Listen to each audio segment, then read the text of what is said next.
Welcome. It is Thursday afternoon. I'm Joe Carducci, JoJo from Jurors on all the socials. I'm joined once again by my good friend, Majid Padelin, also known as Brooklyn Dad Defiant. It is Thursday afternoon. Welcome to everybody in the chat. Welcome, Brooklyn Dad Defiant, my friend. How are you right now? I am, all things considered, I could be better. I could be worse. I'm all right. Yeah, it's a mixed bag today. We have, we're watching breaking news out of West Bloomfield Township, Michigan, where a gunman rammed his truck into a West Bloomfield Township synagogue this afternoon and then opened fire on the temple. The shooter is dead. We don't know yet. There are some stories about reporting about that there being a tie to ISIS. We don't have that confirmed yet. Thankfully, everybody there is safe aside from there. I believe there was one guard who may have been injured or shot, but not fatally, and the shooter is dead. There were children in attendance in the school and the synagogue going to a school, so thank God. The reports are that all of them are fine, but we were watching this story and our hearts, I can speak for, myself, I hope in Brooklyn as well, our hearts, thoughts, prayers, and genuinely truly mean that go out to everybody impacted and hope that everybody's okay there on the ground. Yeah, I'm mostly relieved that nobody was hurt there. I hope there are not uh copycat attacks like this brewing out there. Whenever attacks like this happen, I look at them with a suspicious eye. Like I wonder like who is really behind them, and are they Hmm. trying to distract us, turn us away from some other breaking news event. um I do happen to know that our country, despite all assurances to the contrary, I don't feel safe with Donald Trump and his his motley crew of misfits in charge of our security. I know Right. that prior to their invasion of Iran, Hmm. they dismissed a whole bunch of spies that specialize in Iran stuff, and Hmm. Iran terrorism and stuff like that. Like, why on earth would you do that? And then last night, Donald Trump was asked by a reporter if he was leery about acts of retaliation from Iranian sleeper cells here. And Hmm. that son of a bee had the audacity to say that, oh, you don't have to worry about it because we know where most of them are. Like, really? Mm. You know where most of them are, but you have been chasing down abuelitas Yeah. and little tiny 5-year-old Liam Ramoses with their little rabbit ear Hmm. hats. Are you fucking kidding me, bro? Yeah. It's insane. Sam, do you have that clip? Let's play that one. And if they try to hit us back, have you been briefed about how many Iran sleeper cells there could be inside the U.S. right now? I have been, and a lot of people came in through Biden with this stupid open border. But we know where most of them are.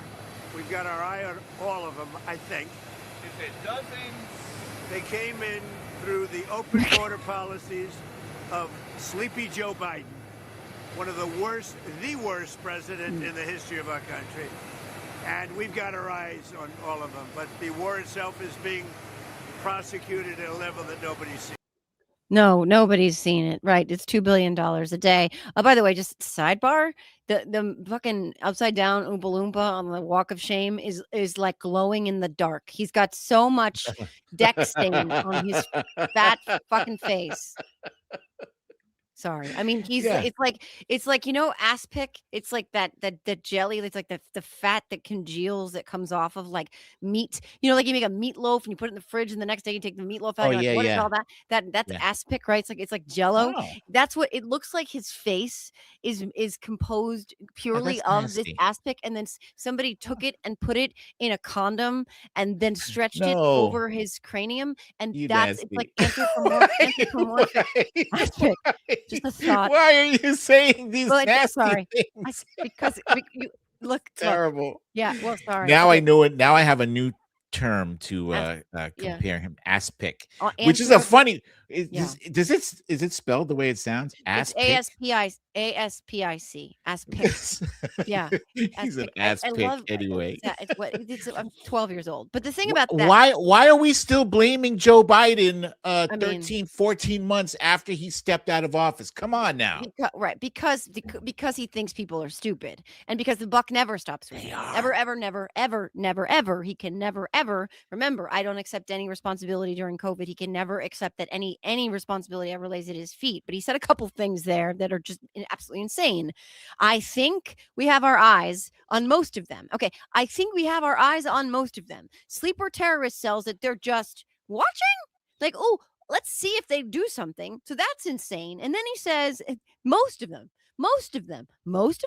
Like, I'm totally fine. I've got my eye on most of them. But the thing, right? The thing about this that is very serious, because Dana, to your lips to God's ears. Whether or not you think that Brooklyn and I know what we're talking about, which we do, but if you don't think we do, Timothy Snyder is someone you should absolutely believe and trust. And Timothy Snyder has written about the serious side of what Donald Trump is saying here and what he thinks might be brewing, which is that he is leaving us vulnerable to a terrorist attack so that he can grab more authoritarian power so that he can upend elections. Timothy Snyder Martial is law. a genius, correct? Yeah. There's lots of executive powers with the Insurrection Act, and that you can utilize. We haven't seen the full extent, just like all things with Donald Trump. We have not seen the full extent. We can never suffer from a lack of imagination as to the things that he will do to stay in power and to avoid accountability. Timothy Snyder is a genius, and he is not a hyperbolic, histrionic type of person. He's very level-headed. He's very clear-eyed, and he's a student of history. He's a historian. So when he says we should be bracing for this, we should be bracing for this. I have zero doubt that Donald Trump would use anything at his disposal, and that includes attacking his own citizens in order to achieve his goals. Because I mean, He's done it before. He's already sicked ICE Yeah. on our residents, and he'll do this and justify it as national security or whatever bullshit. But what concerns me is that at a time of great peril, and I would say that we are now in great peril, we cannot trust a word out of the mouth of our commander-in-chief. No. Like, we haven't been given a straight answer as to why we're in Iran. We haven't been given a straight answer to whether or not this is war. Some people say it's war. Some people say it's a military action. They diddled and waffled about that strike, that heinous missile strike. And let me just tell you, in case you weren't already aware, there were 2 missiles that hit that school. There was one, and then there was a second one 40 minutes later. Yes. 40 minutes. You know why it was 40 minutes later? Yes, I do. Because they wanted to hit the first responders, the people trying to rescue the poor kids and staff that were just awful. Well, God damn it. What I heard about that second strike, right, is these are Tomahawk missiles, and people in the chat, if you know more about these missiles than I do, please put that in there, because the second one was sent to that location because they saw the most human activity on the ground, right? So that they are designed to take out these, what they would have thought were, the enemy, right? So they thought they were, let's just say they thought, I'm giving them credit for thinking something, who knows, but they thought they were striking a naval base. So the 2 first Tomahawks were headed towards that naval base part, and there was no human activity because they'd already evacuated. But the school, so the first bomb hit and they started to evacuate all the students and staff into a certain area, and then the parents were coming in to get their kids, so they were moving, all of frantic movement, and the missile system, the intelligence it was giving was, that's a target, this is where they are, this is where the enemy is. And it hit then, and it didn't just hit.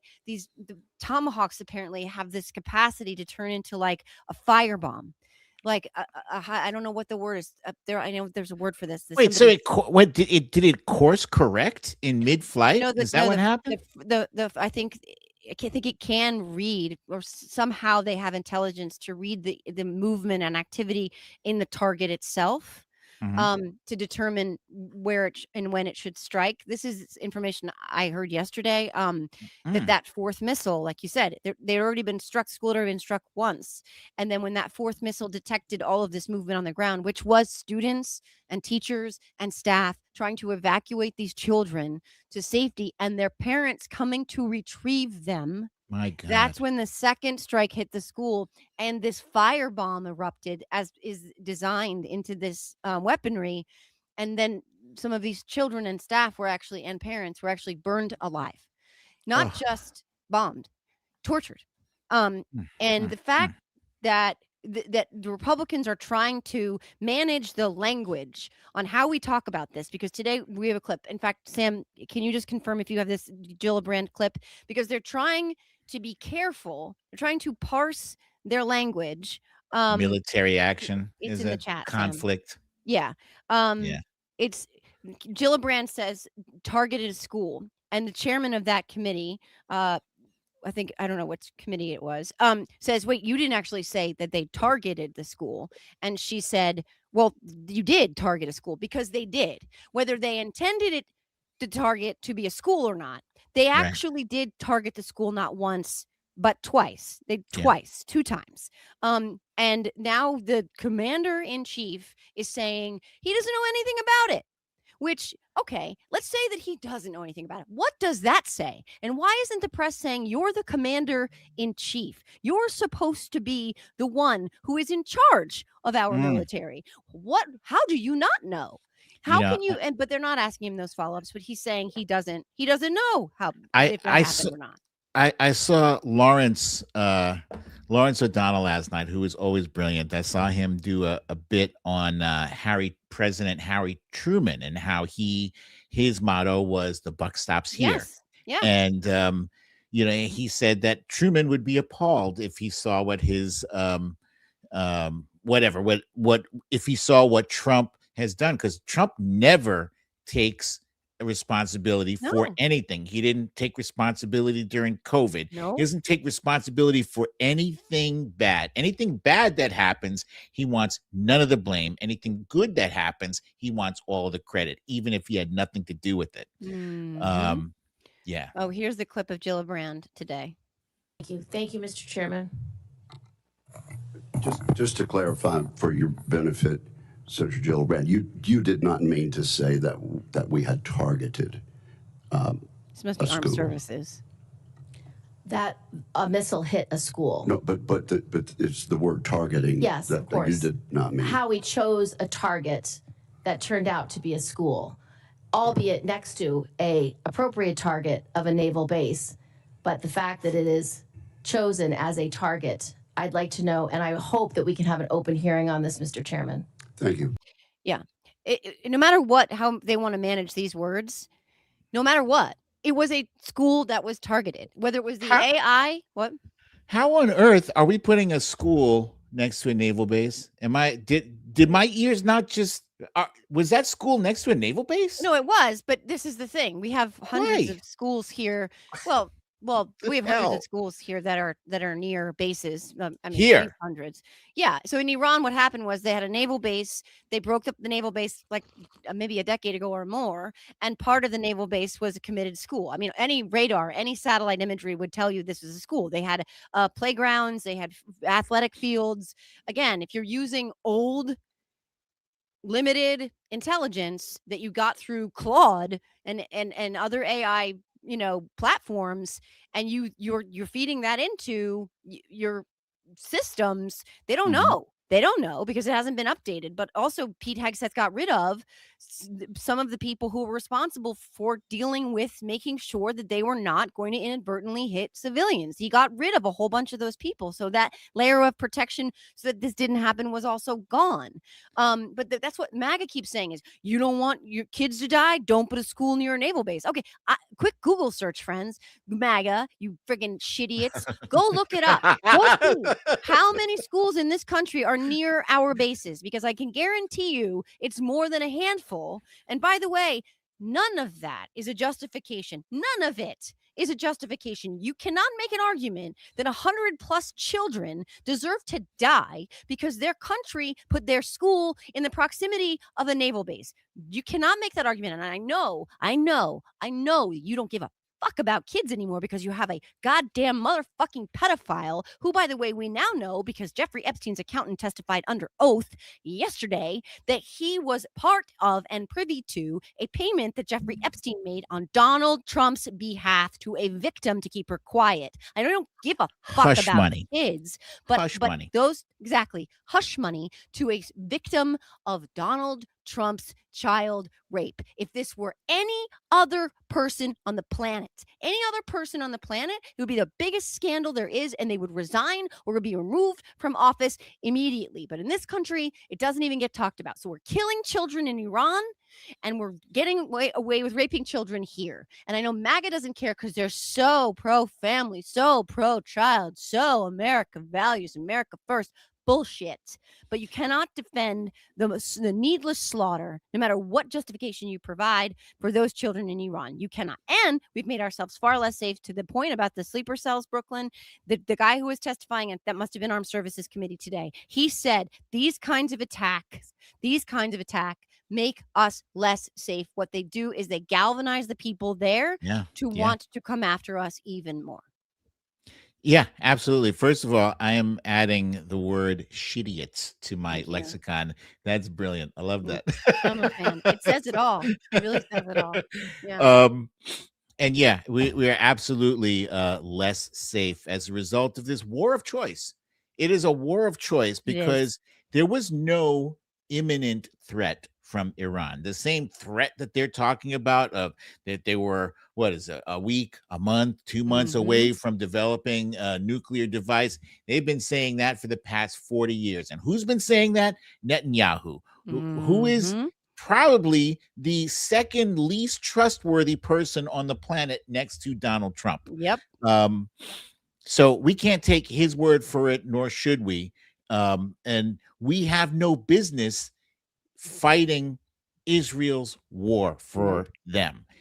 We attacked Iran under the premise that Iran was about to be attacked in retaliation for Israel's attack on Iran. If that makes absolutely no sense to me at all. You guys, MAGA, you voted for no new wars. You voted for lower taxes. You voted for lower gas. You got none of those things. You voted for accountability on Epstein. All you have done is move your goddamn goalposts further and further and further away from what it was that you said that you were voting for. Really, you weren't voting for any of that shit. You were just voting to keep your cult leader in the spotlight or out of jail, I guess.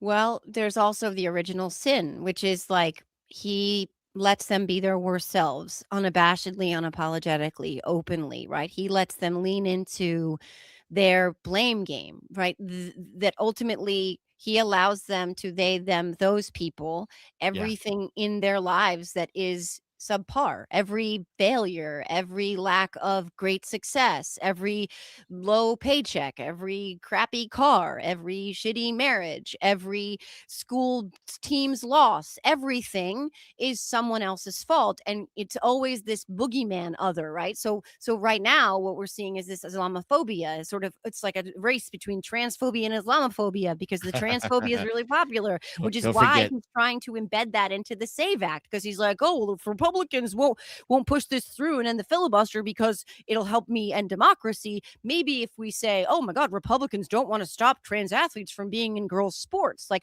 that's what he's doing because it's the they, them, those people othering, chumming the base, right? That's, I think sometimes that ultimately that, again, that original sin of Donald Trump, it's like a black light. I think of him as a black light on that hotel top comforter, right? Like he's always exposed the worst, right? You know, there's nasty guarantee. Nobody, don't sleep with that comforter. Take it off. Get the comforter off. It's Yeah. gone. But he let them blame the boogeyman, the other person. So right now he's doing it with the Islamophobia and the transphobia. But I think that gives them this permission structure, which is on the wane because they're getting poorer and sicker, and he's breaking all these promises. But that gives them this permission structure to let him get away with anything he wants, right? And he expects that scaffolding will always be there for him. But right now, when he's broken so many promises we could have told them he would break, he was never the no new wars president. He was never going to bring costs down. He doesn't know how to do those things. Now all of a sudden, Joe Rogan's like, wait a minute, hold on. He's like totally betrayed everything we ever thought. Guy's Like, such an asshole. like, right, like it's like Joe. So much outsized influence for someone who just is so close. He's always so Yeah. close to getting it. It's like, wait, hold on. He was lying? Yeah. Yeah, Such he a was lying. But mess. MAGA Yeah. is like, they're like, okay, this might be a bridge too far now. We have a new war and I can't afford gas or groceries, no matter how many times he says everything's moving in the right direction. So now the new talking point, the new ridiculous talking point is it is patriotic Yeah. to pay more for gas. I mean, It's patriotic. Come on now. Come on. Who's believing that? He posted a Truth Social saying the United States is the largest oil producer in the world by far. So when oil prices go up, we make a lot of money. Now, I don't know about you guys, but I checked my mail today. There was no oil prices are higher check in the mail for me with my name on. There was it none under of the that. Soros check? Did you check under Nah. the Soros check? No, I'm still waiting for that. But who is the we in that sentence, right? Because none of us little folks are No. getting rich at all from his tariffs, No. from this gas, from this oil spike, Yep. from any of this stuff. It's the corporations, it's the billionaires, and it's Trump. And whoever his cronies happen to be right now. And I guess his cronies are the people who were putting a few $1 million in his pocket to help him get back into office. And his children, his spawn, don't forget. Yeah. Uday and Kusei. Oh, they're making money off of this thing. the You heard drones. about that, right? Of course. The drones. They all of a sudden, they have a company they invested, hundreds of millions of dollars in that conveniently, that's what? It makes drones. At the same time that their sperm donor says we need to increase production here at home on our weapon systems and our missiles and our stockpiles, because we have to be able to fight this war. I haven't explained to any of you, but it is definitely in our national security interests, even though I can't prove that to you. And the target for why we're there keeps moving. And I yesterday said this is the end of the war and the beginning at the same time. What a coincidence. Isn't it though? It's so random. Wait, and how is the war over and just starting at the same time? How is it a war and a fucking excursion? You know what an excursion is? Like when I took my family to the botanical garden, that is an excursion, Right. Right. That word excursion, that does something to me when he says that, because he said it like You late on that, Sam. Come on, man. Was that a rim shot? Was that a rim shot? That was a rim shot. Wow. Not a premature, the opposite of it was definitely late. But this on a serious note, this excursion thing, yeah, I think if an excursion is like the trip you take when you're on a cruise to like the island, so you could go spend the Yes. day at the beach, right? He is downplaying yet again. He is downplaying the consequences, the real life consequences of this illegal war of choice, because we now know, we learned yesterday, maybe the day before, that at least 140 troops have been badly injured, that many of them were injured in that Kuwaiti strike that took several of the lives. I think the count now, God may they rest in peace, heroes, is 8 service members that we've lost in this illegal war of choice that Donald Trump continues to call an excursion. He used the word little. Yesterday, he said a little excursion. If I am the parent, if I'm the mother, of a soldier who came home in a flag draped coffin, and I hear the commander in chief refer to the conflict that took my child's life as a little excursion with a smile. Mm, I mm, cannot mm, tell you mm. the incandescent rage that I would feel coursing through my veins. Well But put. that's again just speaks to, we talk about this all the time. He not only doesn't care about any of us, he doesn't care that that gas prices are skyrocketing. He doesn't care that prices from everything from groceries to our utilities to our healthcare are skyrocketing. He doesn't care that our country is far less safe and less healthy. He doesn't care about our troops. He doesn't care about anybody but himself. He never He has, and he never will. And to diminish the sacrifice of those service members, and there are many still in hospitals with terrible injuries. Walter Reed was flooded with wounded. Their lives are irrevocably changed forever. To hear him diminish it by calling it a little excursion it just proves yet again what little regard that sociopathic, megalomaniac, narcissistic madman has for our men and women in uniform. Well, he was wearing a big old baseball cap at the dignified transfer. This was that this weekend? It was. Boy, It there's was so much after we stuff that talked. It was on happens. Saturday. So much stuff that happens. Like it just like it's flooded, and then the very next day, he was playing golf. Wait, was it the next day No, or the yes, you're same right. day? In the same Yeah. hat. And like it brings to my memory the time when George W. Bush, not my favorite president, No. close to my least favorite president prior to Trump. He made an announcement, or wait, did he even make an announcement? He just said he wasn't going to play golf because Right. he couldn't bring himself, he couldn't imagine the families of No. people overseas fighting this war, seeing him casually just playing golf as if nothing mattered. So like, that was a bridge too far for George W. Bush. Yeah. And so with Trump, nothing even matters anymore. Like No. the things that were previously unheard of and indecent and inappropriate are now, well, it's Trump. Anything he says, it's just like people just wash it off. But when he's been confronted several times about Mhm. this strike on the school, and it infuriates me that he was allowed to get away with the egregious lie, saying that, oh, that was Iran. He said Iran Tomahawk. had tomahawks. There's a very small list of Yes. countries who are able to use tomahawks, and Iran ain't on that list. Oh no. And so either he is lying blatantly to the Mhm. American people, or he just doesn't know. And neither of those is acceptable. He is the commander in chief. He's got to know who the Right. hell has access to our most lethal weapons. Mm. So Yeah. that's horrific, and that should absolutely be added to the list of things that we have to chase down as Mm. far as holding this regime accountable, and that includes launching this illegal war.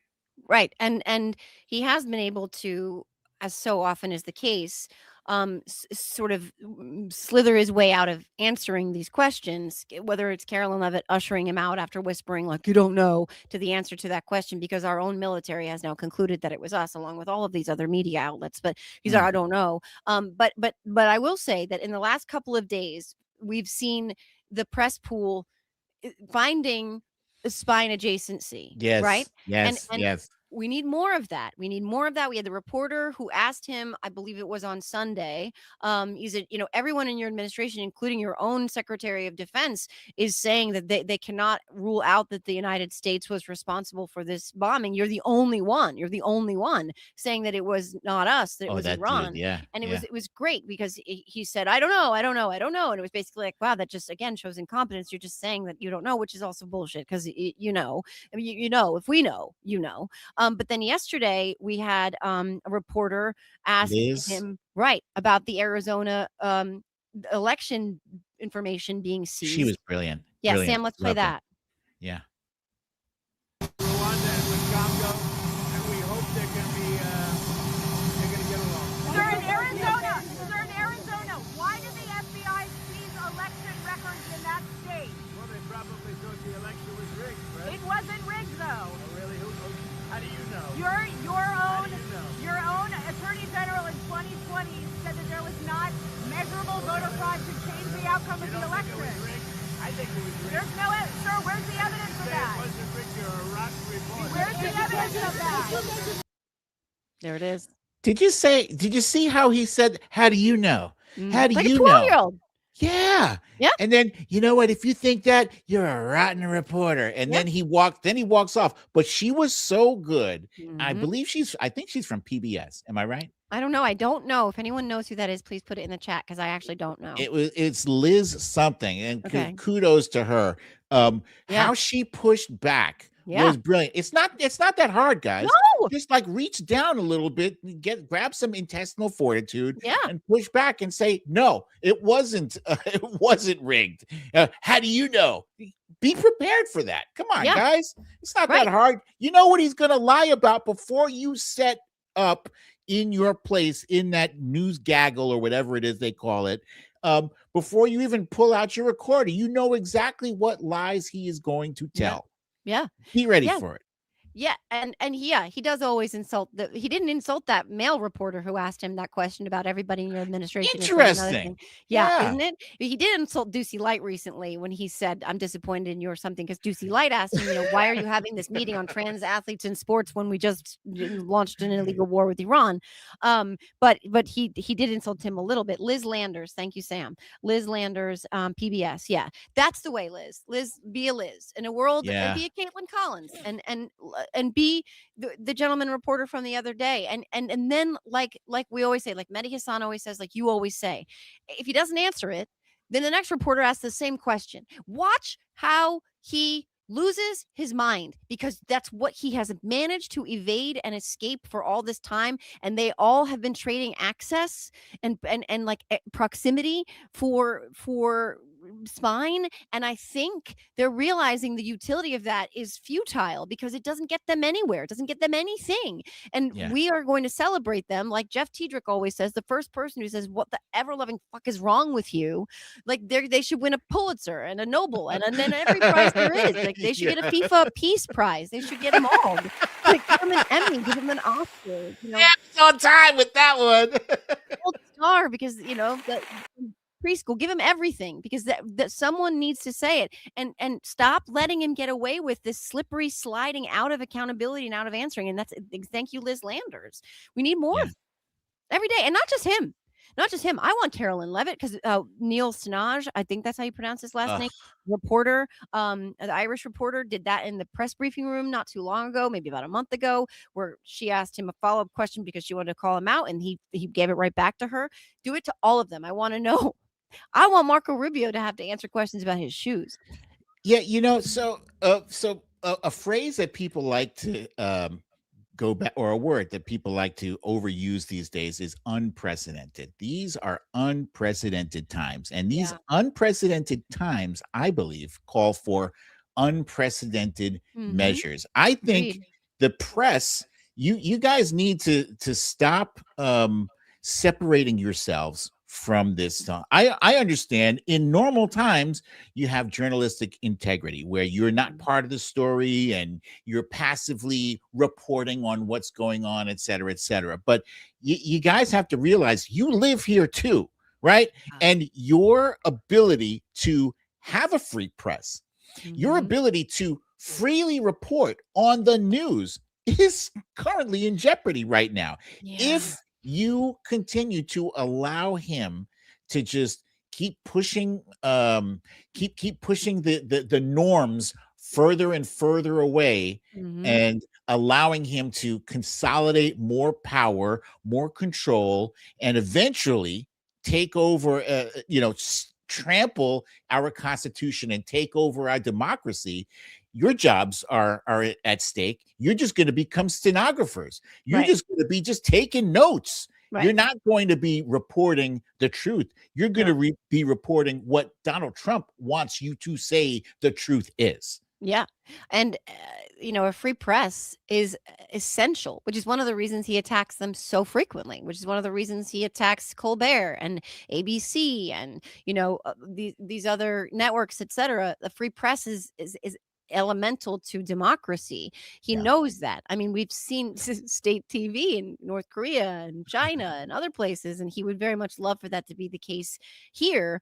But like you said, it doesn't serve their ends. They're only creating their own extinction. Really, they're just hastening their own extinction. To what end? So hold them accountable, hold all of them accountable. Don't let them slither out. I want somebody to ask him every time he says we're the hottest country on earth, everything's moving in the right direction. People are great big strong men are coming up to me with tears in their eyes and saying, sir, how did you make eggs so inexpensive? Sir, how did you save us all this money? Sir, how are we the hottest country in the world? How are tariffs making everything so much less expensive? Sir, none of that's true. I want a reporter to come armed with the facts. Sir, here are the facts. Here is the price of this. Here is the price of that. Here is the change between the beginning of your administration and this point. Sir, how are you saying the opposite? And how are you still blaming Joe Biden a year and a half into your administration? I want them to do that. I want him to have to answer to that. And by the way, last thing I will say about this, they have also let him slide on Epstein. The Epstein searches have dropped precipitously since this illegal war began because of all the things in this Russian nesting doll of distractions and corruption that is this illegal war. That was one of the points, I'm sure. We all know that, right? To distract us from the not going away Epstein files. So people stopped, Google is searching it. Don't stop talking about Epstein. But the reporters who have access to this person and all of his cabinet members and the propaganda secretary, they need to ask that question every single day. Sir, is it true that Jeffrey Epstein paid hush money to a victim of your sexual assault? Sir, is it true that your Department of Justice did not release these files related to you and allegations 4 times interviewed by the FBI related to you, sexually abusing a 13-year-old? Where are those questions? Why aren't they asking those questions? We need to demand that they ask those questions, and he needs to be put in the hot seat. Even if he doesn't answer them, ask them anyway. I agree with you wholeheartedly, 1,000,000,000% that we should absolutely continue to dog him about those Epstein files and those Epstein accusations. But I do want to take just a second to address a comment by, I'm assuming is a Trump troll here, Looper, saying, how about IDs to vote, guys? I do want to bring that up, actually, because Donald Trump is threatening to not vote any bills if he doesn't get his Save America Act passed. Right.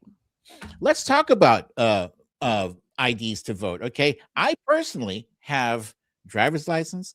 I have birth certificate, social security card, passport. I got it all. I got all the points I need. Right. But I am just one person. Right. When the polls go out and they ask people, how do you feel about voter ID? The average American does not think that voter ID means you need a passport. How do I know? Because most people don't have a passport, unless you travel internationally a lot, a lot of people don't have passports, and passports are not free, right? Nope. Passports cost money, anywhere between $165 to $200, right? Yeah, that's not breaking the bank for a lot of people, but for some people, that's a bill they got to pay. It's a poll tax. Food, and that is a tax on what is our right as American citizens. Now, you want to disenfranchise millions of voters for some kind of boogeyman of voter fraud that amounts to 0.0003% of all votes cast since 2003, according to the Heritage Foundation, is a conservative organization. They're the ones who said there's almost no voter fraud.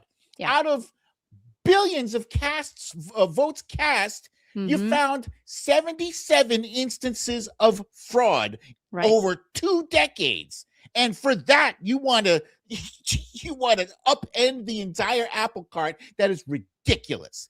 All the women who don't have their names on their current ID or their birth certificates, now they've got to go through some rigmarole. That's some fucking bullshit. You know what? It's already illegal for undocumented immigrants to vote. Right. It's already illegal. So what the hell are you doing? If you want to stay in power, if you want people to vote for you, stop cheating. Stop making it harder for Americans to vote. Come up with some ideas that people want to vote for. Right. They have no intentions of doing that. Again, amen to everything you just said. They have no intentions of doing any of that because they don't want to govern. They just want to rule. And anyone who is trying to suppress the vote, anyone who wants fewer Americans to participate in this little experiment of ours they are telling you that they don't plan on earning your vote, that they don't plan on doing anything that benefits you, that they are not motivated by what your needs are. They are telling you that they don't want you to hold them accountable, that they want to get away with what they are doing without you having any say in it. And that's not a partisan issue. That is not a left versus right issue. That is whether or not you want to wake up in a free society tomorrow, or if you want to wake up in North Korea. That's the bottom line. And they are telling us repeatedly, Donald Trump's obsession with this SAVE Act, with Thune and others getting rid of the filibuster, good luck with that, is because we've talked about this before. It is existential to him. He knows. I had the chair of the CCC today on the podcast. That episode's going to come out tonight or tomorrow. I'm not really sure. But we were talking about, everybody in this chat knows what has been happening in these special elections. There's a 17-point swing up until now in favor of Democrats in a lot of unlikely places, friends. And a lot of very red places. Texas, Florida, Tennessee, Iowa. I mean, look at Marjorie Taylor Greene's seat and that election and the numbers that came out of there and the excitement on the ground to put a Democrat in that Marjorie Democrat Taylor was the top vote getter in Marjorie Taylor Greene's district. That's insane. That's correct. And so they know that the writing is on the wall, but they're not going to change course when it comes to any of their policies, as if they have any policies to begin with. I mean, this is just ridiculous to even suggest that they do. They're really just a rubber stamp for Donald Trump's regime and his authoritarian fever dreams. Yeah. I forgot one thing. The mail-in voting, right? You want to do away with mail-in voting, which, by the way, Donald Trump uses mail-in voting. Yes, that's ridiculous. There's so many people who use mail-in voting. You have the elderly, you have the disabled, you have people who live in rural districts who, they need that stuff because it's not easy to travel when you're a rural voter. You've got to go 50 plus miles sometimes to cast a vote. That's ridiculous. It's Reginald or Regina. I think it's Regina, maybe. Regina is right. Trump is the only person that's trying to steal the 2026 midterms. That is exactly right. And it's the truth. Every accusation is a confession every single time. But the mail-in voting thing is really funny because he has a boo-boo. He has a sad. Because remember what happened in 2020 was he was like, I'm winning, I've won. It's over. I'm the president of the United States again. And then it was like all the mail-in ballots started coming in. And then he's like, well, wait a minute. No, this is rigged against me. Then I have all these fake ballots coming in, which I can't prove, and I never have proven, and I'll never be able to prove. But they gave him such a deep grievance and wound that he would love very much to do away with mail-in ballots. But he also knows, everybody knows, statistically, Democrats lean in on mail-in ballots more than Republicans. Republicans are usually day of voters, which, again, anecdotally, if we're looking at the trends right now in the special elections that we have seen, that Republicans are not incentivized to show up. And if they are showing up, this is Marjorie Taylor Greene's seat, by the way. The Democrat, Sean Harris, we got to get him on the show. 43,241 votes, 37% of the vote went to a Democrat. Marjorie Taylor Greene. I mean, those chef's kiss, if we could take that House seat, would just be, I mean, honestly, first of all, that she's become like an ally, which is not a word I want to use because she is not one, but that she is a voice of reason in that party. But boy, would I like to get that seat. But it just shows you, right, what is happening right now. And Donald Trump and Republicans know. Sam, can you throw up Mark Lamont's note there? How was the election rigged in 2020 while he was president? I'd like to know that because, he keeps saying it was rigged. Like he was in control of all the levers of government. right? Mhm. So Reginald. explain that is an excellent question, and we know it was Reginald, not Regina. Thank you, Reginald. We got you, buddy. Sorry about that. You never know, like, because there was right there, Reginald Johnson 8092. Thank you, Reginald.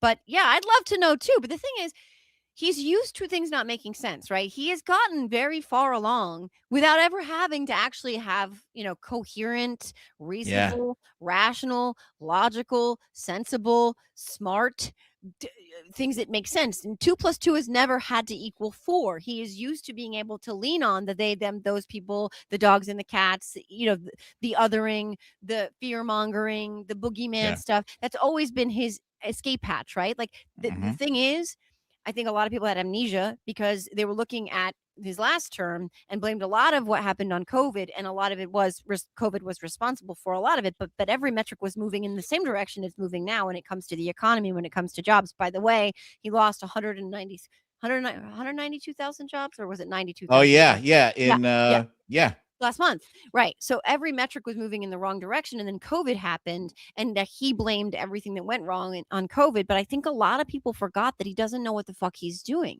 This is a guy who bankrupted casinos. He hmm bankrupted six casinos, friends. six bankruptcies, right? Yeah, Six. yeah. Yeah.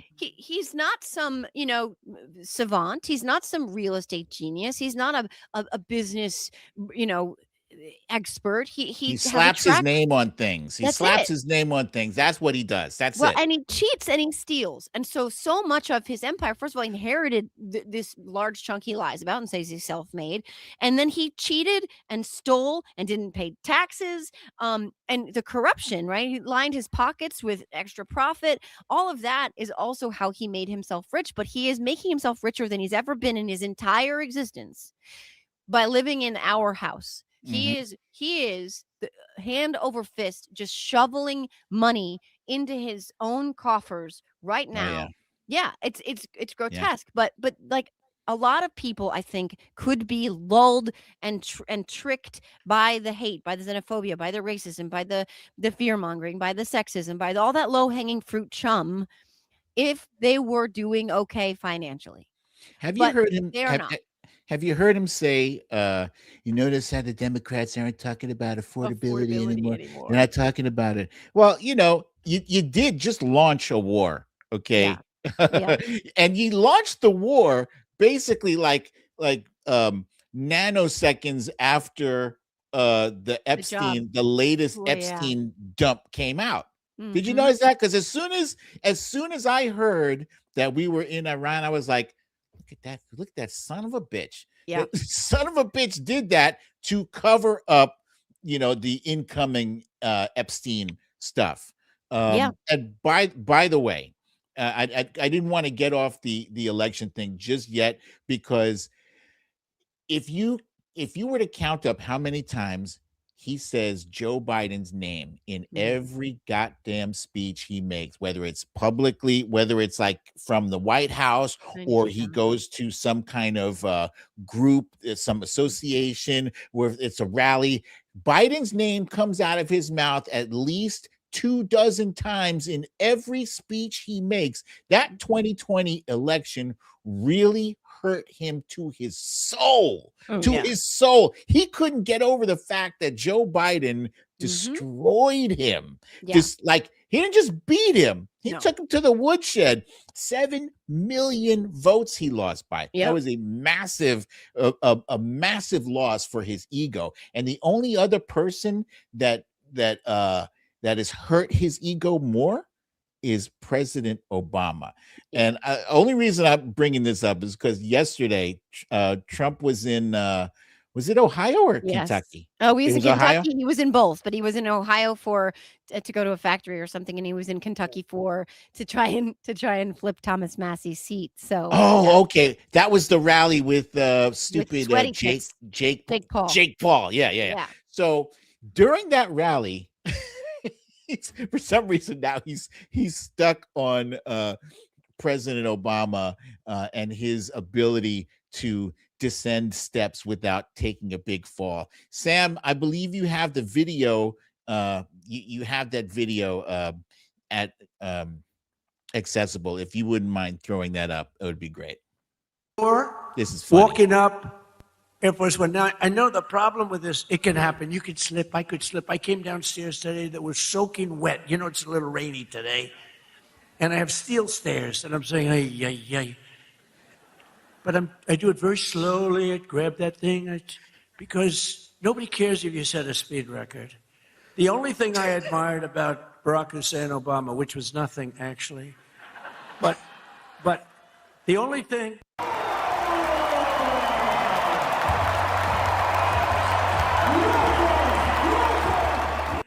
is the way he bobbed down. Remember, he'd bob. Hey, you talk about unpresidential.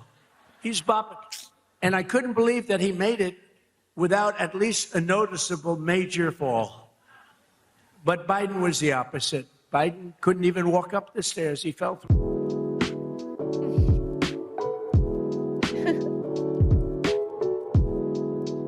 So cool. I mean, bop, bop, bop, bop, bop, bop. Right. Yeah.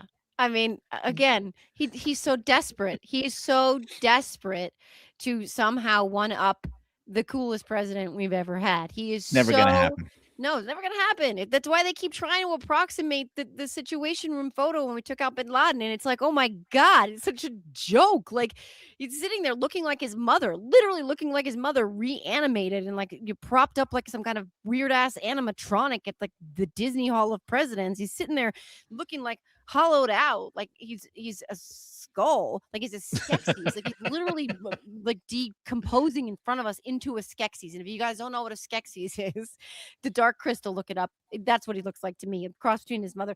He's so desperate. He will never ever be cool. He will never be Obama. He will never have a Situation Room photo like Obama had. He'll never bop up any or thing down anything. Mm-hmm. It's a joke and it's pathetic. It's absolutely pathetic. But it's funny that you chose to do that in reference to last night because Jake Paul showed up in a tan suit. And apparently he never met With the sweaty pits. That was disgusting. Yeah. Look, I'm Lebanese. We sweat. We sweat with the best of them. You gotta know. Is this the right time? Is this right? I'm a pity person. Is this the right time for me to be wearing a light color? He's probably nervous. He's hopped up on God knows what, and he's wearing a tan suit. And I swear to God, it looked like Albert Brooks in broadcast news. It's like, get a towel and a squeegee. That's a good reference. I remember Seriously.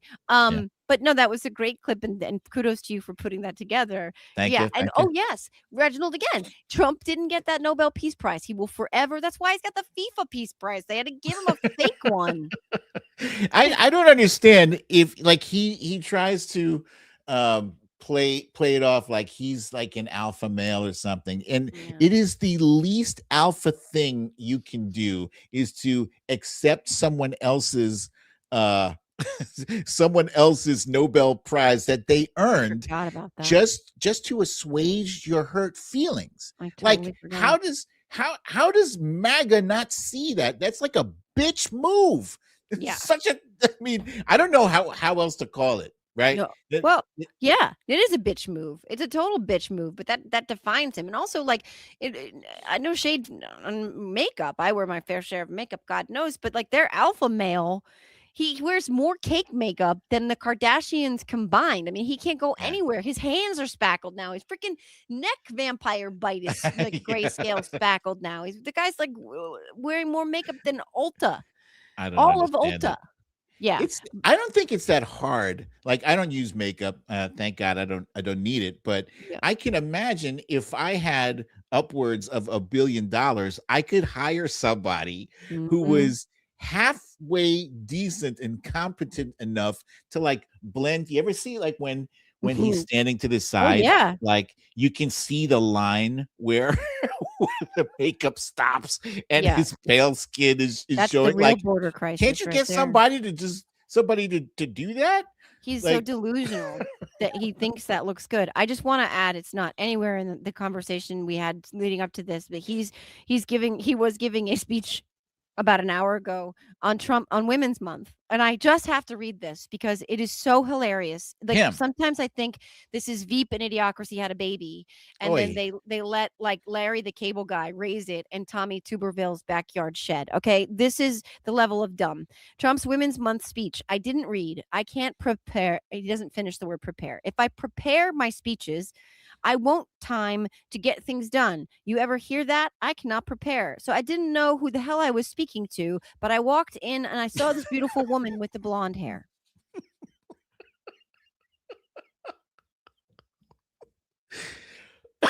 Oh my goodness. That's his message. That's his message for But Women's you can't Month. say beautiful. You can't say beautiful woman anymore. You get Right. in trouble.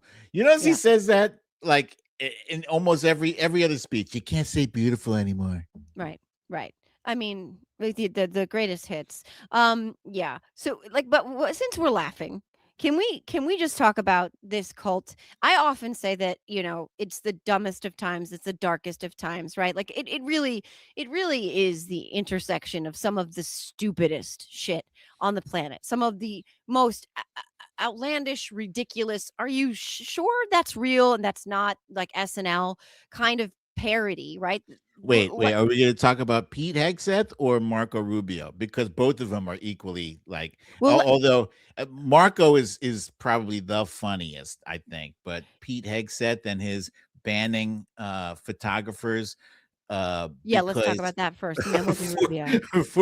for showing taking unflattering photos of him, and so the internet was like, "You want unflattering? Here."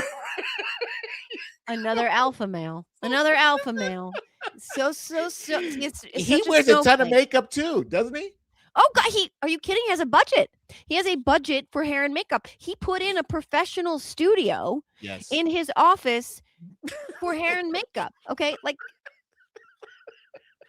I mean, like it's just beyond parody. It's hilarious. And so the internet responded in epic fashion, as the internet does. It was one of those OG Twitter days where it's like, oh, yeah, that's right. This is the sweet spot where everybody's like, oh, he doesn't want us to put up unflattering pictures of him. Whatever Yeah. you do, don't share these hundreds of unflattering pictures of him, especially the ones where he's shit-faced because the Yeah. secretary of day drunkenness with bottle of booze for breakfast. Yeah. First of all, can we just sidebar on something, guys? What color is his skin now? Because I have been noticing that he is becoming increasingly gray. Like his Oh, tone, I was like, it going to say looks- gray. Yeah. right? Gray. Like it looks like all of the blood is leaving his body, and I don't know if that's an alcoholism thing, or if it's a soul leaving his body thing, or if it's stress, or if I don't know. He's turning gray. All of him is turning all gray. of the above. All of Yeah. the above, I think. Yeah. Yeah. And we haven't talked about, because I mean it's been a week, but we haven't talked about the hundreds of millions of dollars of shellfish and Oh my fruit God. basket Did we not stands. talk about that yet? No, we have not talked about that because that just broke like 2 days ago. That's Yeah. insane. Yeah. I mean, 90 was it 93 billion? yes, I believe so. And $6.9 million on lobster tail. Jeez. $2 million on king crab, Alaskan king crab. And I don't know the destinations of these things. A piano, a grand piano, those super expensive recliners like from Mad Men, like all of that, like violins. But this fruit basket stand thing, first of all of this is Right. money laundering. $12,000 something for fruit basket stands. Like I don't even know what a fruit basket stand is. I don't even know why we're doing this. Here we go. It's a High-end stand. food and It's a dining. stand for fruit baskets. That is essential to our nation's defense, Joe. Yeah, right. What's What do wrong I know? with you? My fruit lives in a bowl next to my coffee maker, and it's usually with an avocado. I'm like, I really need to use that avocado. Ribeye Yeah. steaks, $15 million. Lobster tail, almost $7 million. King crab, $2 million. Salmon, $1 million. Donuts, 139,224. Well, hang look, on. Donuts, that is an essential, I think. okay, I'm not going to argue with that. Who doesn't like a good donut? A handmade Japanese fruit? That's a lot of donuts, though. That sounds like a Jesus. sex thing. But the thing is, even if let's just handmade hypothesize here. Japanese flute. What do you Even- need a handmade Japanese flute for? I think that Handmade. That sounds, I don't know why that sounds vaguely sexual, but Are they using that to start Sarah, off to start the war off? yeah. Well, that's what how they serenade you when you're sitting on your luxury recliner listening to someone play, Chopin on their Steinway and Sons piano while they're feasting on king crab, salmon, ribeye steak, and donuts.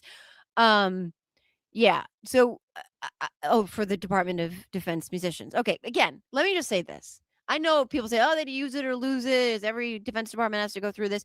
I am sure. I am sure. I am damn Grand sure. piano.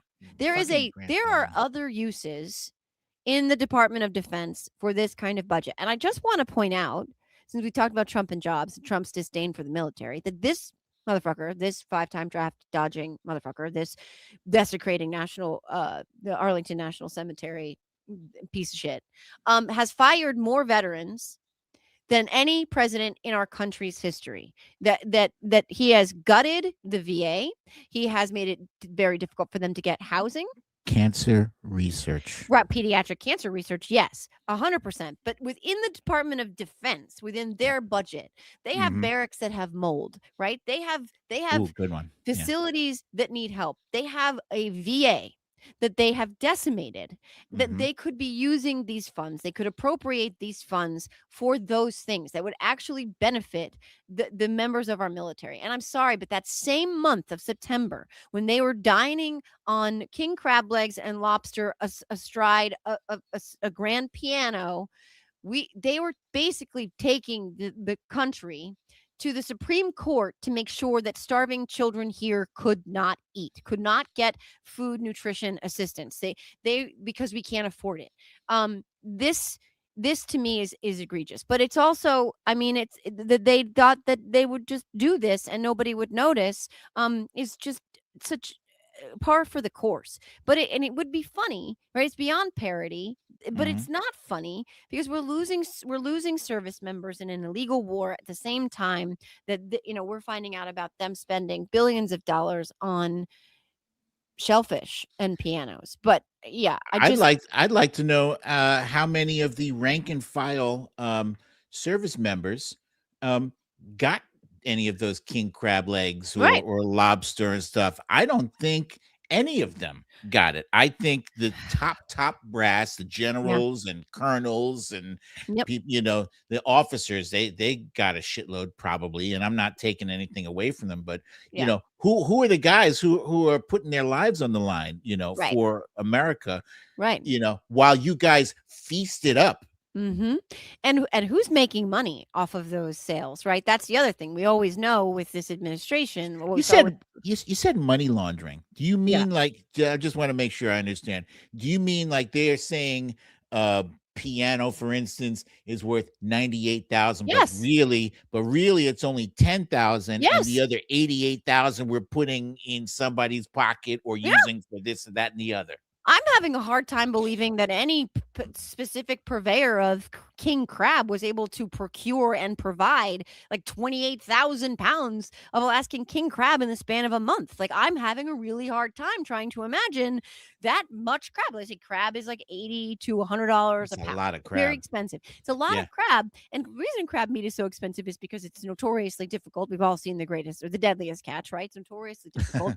But also it's not an infinite resource, right? Like, these things they're just, yes, there's a lot of them, but they're hard to get and they're expensive. So at $80 to $100 a pop per pound, and you're talking about $2 million in crab meat, you could guess what they're doing the math. It's several tens of thousands of pounds of crab meat. So where are they getting it from? And what is the price? What are they being charged? Because if they only got a couple hundred pounds of crab and they were charged $2 million, that math doesn't math. And the Pentagon is historically, notoriously, infamously rife with this kind of toilet seat pricing. $1,000 hammers, right? $1,000 hammers, $10,000 toilet seats. Yes. And the thing is, right. And the thing is, they're the least transparent administration in the history of this country, and that's saying a lot. So we only have their word. We can only say, oh, it's like somebody saying, oh yeah, well, they spent $50,000 on consultants, but it was 2 consultants who made $25,000 a pop for responding to an email. Kristi Noem's $220 million 3-minute ad campaign didn't it cost more than That's insane. That cost cost more more. than, That like- cost more than like some Marvel blockbuster movies. Yes, it did. Yes, it did. More than a Harry Potter movie. Makes okay? no sense at all. Right, for an No sense. 11-day-old company with no brick and mortar location and like No, not even a website. They didn't Correct. even have a website, but you're giving them $220 million. Doesn't make any sense. That's it. Amexa, they're crooks. They're all crooks. And we can't trust anything coming out of this administration. But again, the stupid burns, because it's not just that they are crooks. It's not just that they are immoral and depraved. It's not just that they're diminishing the sacrifice of our there you go, some of the movies. 220 3-minute ad, a 3-minute ad. Iron Man, The Matrix, Lord of the Rings, Return of the King, Top Gun Maverick, Barbie, Harry Potter and the Deathly Hallows Part 2, The Hunger Games, and Oppenheimer. Kristi Noem's 3-minute propaganda ad cost more than all of those movies. Make that make sense? It doesn't, because again, here we see the corruption. But again, like, all of this is it's insane, but it's ludicrous. But you have to laugh at the madness of it all, because on top of all of this, you see how sad these little lickspittle sycophants are. These taint licking toadies, as I call them, Marco Rubio and the rest of that cabinet, and just beyond the pale it is. They're literally walking around in shoes that don't fit. Joe, this story hit my it was like Christmas for my funny bone. It hit so hard because so Donald Trump apparently had gifted his cabinet members Florsheim shoes, which I was surprised to even learn that Florsheim was still around. Like, that was around when I was a kid. But it's not Johnson and Murphy. Yeah, and it's not even that expensive. It's $145. Like, that's expensive for shoes, but for guys at that level, you'd think that's kind of cheap.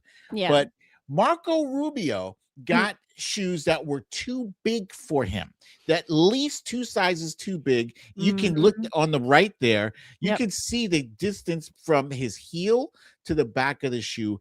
That is hilariously too big, right? Yeah. He did not have the cojones to say, Mr. Trump, sir, the shoes you got me, I appreciate so greatly, but they're too big. I'm gonna trade them in for something that fits. No, he's a grown ass man and couldn't say that. So he put himself in discomfort so that he would not have to discomfort Trump by just saying, you got my size wrong. So all the memes that came out, this one took me out. You got Marco Rubio in the shoe. Hilarious. Absolutely. Oh my God. Hilarious.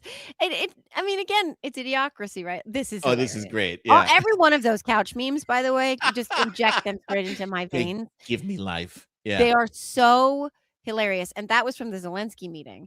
But like, again, we know we started the show on a very somber note about the synagogue in Michigan, and we know that so much of this is not funny. We know that so much of what we are grappling with as a nation and as a world and as a people is not the stuff of comedy. But every now and then, you do have to laugh at them. You do have to mock them, because number one, it keeps you sane and or sane adjacent. But number two, authoritarians hate when you laugh at them. Ridicule and no like it. Comedy at their expense is their mortal enemy. When you do that, right, you take their power away, because they don't get to set the terms for how they project their power and their control. And when you bring them down to a level of mockery and disdain and ridicule, it is so degrading to their egos that they can't handle it. So it's incumbent upon us. Yeah, call him keg breath.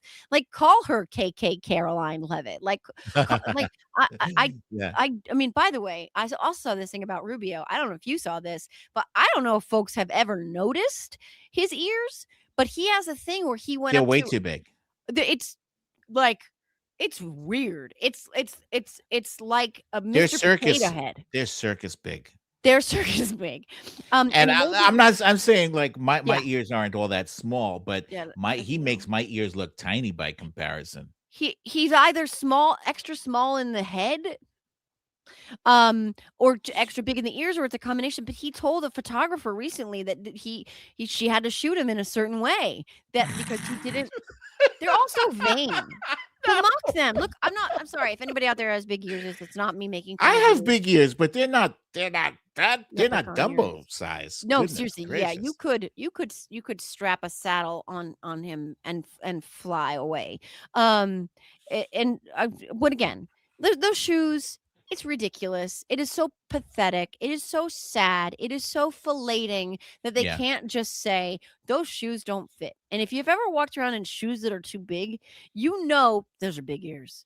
Those Yeah. are big elven ears. Like, But yeah, his inability as an adult, as a grown ass man, to not speak up, to speak up, his inability to speak up for himself is so fucking sad, because I remember 2016, he was going chest to chest with Trump, over Trump's little hands. yeah. And boy, how far have you fallen, Lil Marco? He's earned that nickname, Lil Marco. Except for his ears. His feet have, and probably what's in between his legs, but his ears sure as shit have not.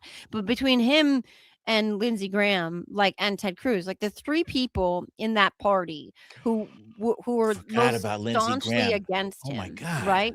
Lindsey Graham's lost, whatever was left. That dude is insane. He's Yeah. insane. He's filled with bloodlust for war right now. Yeah. He's practically frothing at the mouth to get into Cuba. Yeah. Right. And he's talking about running back to where is it? South Carolina? Yes, he's it from. is.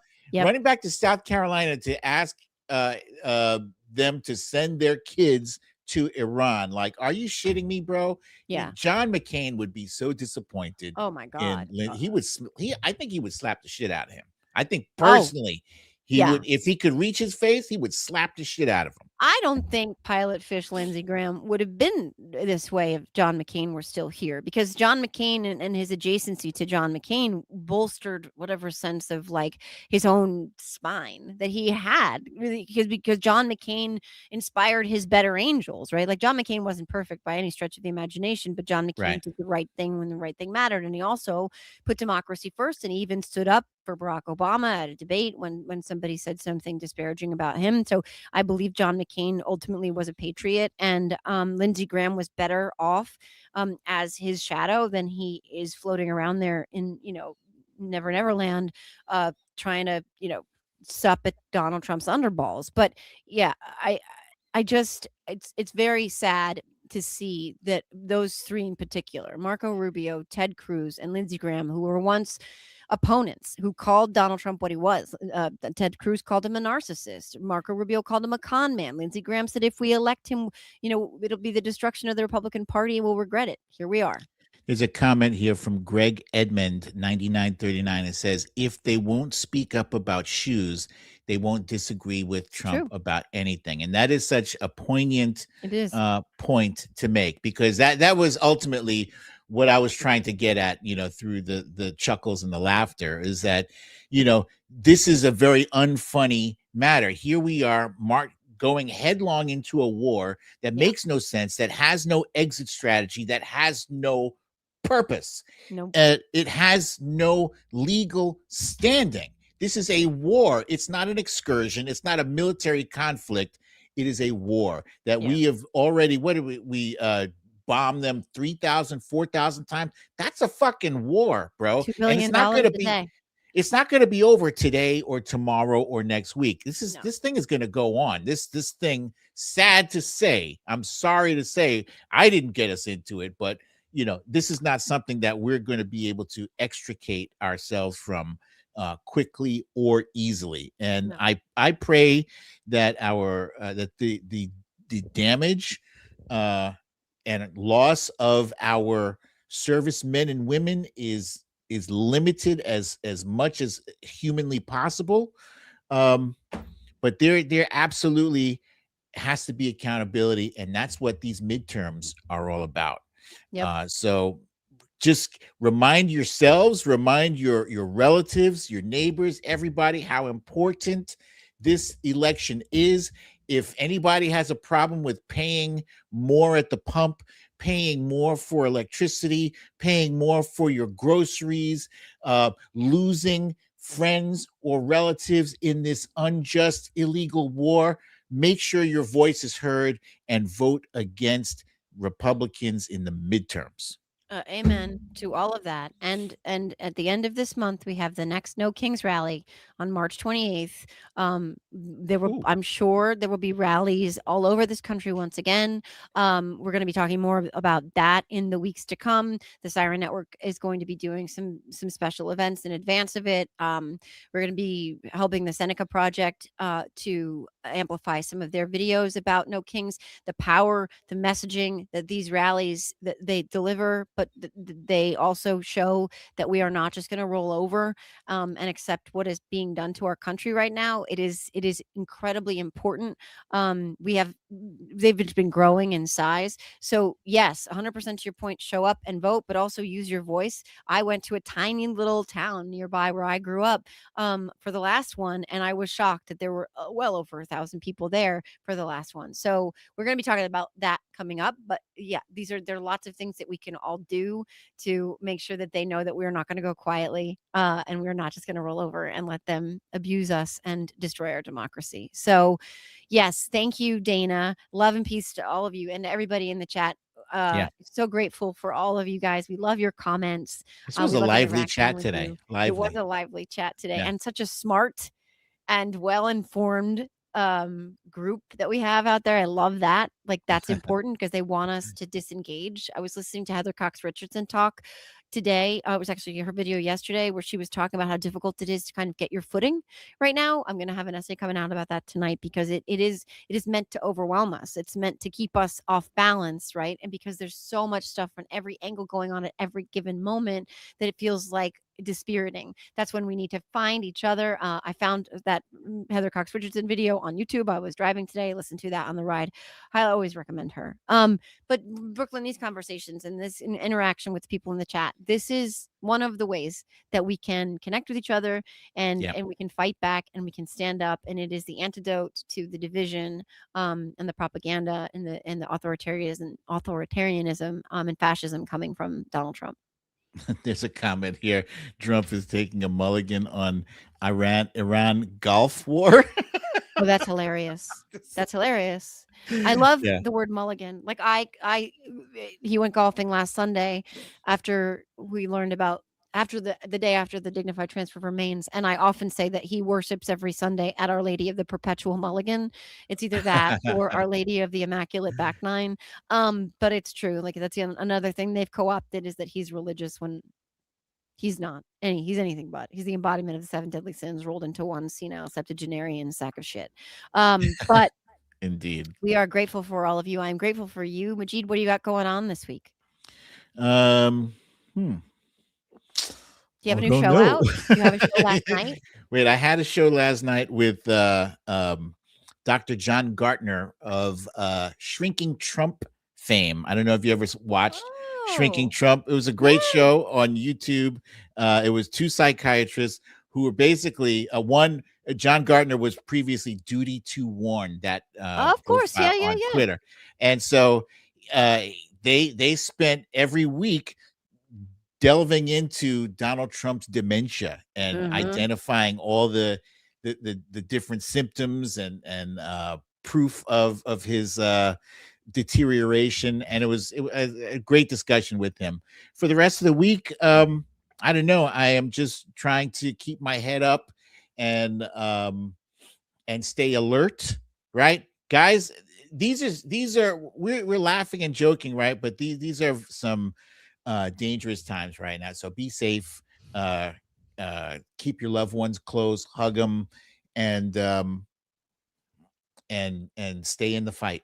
Yeah, and it's okay to not be okay sometimes. Like if you need to kind of tap out or take a second or take a breath or reach out to someone or to pull away for a minute, that's all okay too. Self-care is so important right now. Yeah. Don't do what I did and leave this show last week, go to the gym and concuss yourself on a paper towel dispenser. I did do So that. sad.